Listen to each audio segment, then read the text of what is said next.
আসসালামু আলাইকুম, স্বাগতম মোজার টেকনিকে।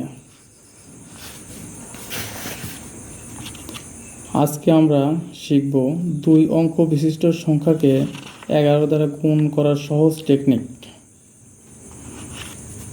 যেমন দেখেন 23 গুণন 11, আমি যদি এইভাবে লিখি 2 3, 2 আর 3 যোগ করলে 5।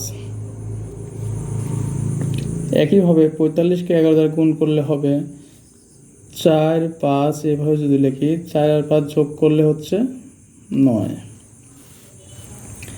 একইভাবে 99 আছে, আমি 99কে যদি লিখি 9 9, তারপর আমরা এই দুটো যোগ করব, 9 9 যোগ করলে হচ্ছে 18 18 8, হাতে আমার 1, এই 1 একসঙ্গে যোগ হয়ে যাবে, তাই 9 আর 1 যোগ করলে হবে টোটাল হলো আমার 10 8 9। 36 গুণ 11 কত হবে এটা আপনারা কমেন্ট করে জানাবেন। আসসালামু আলাইকুম।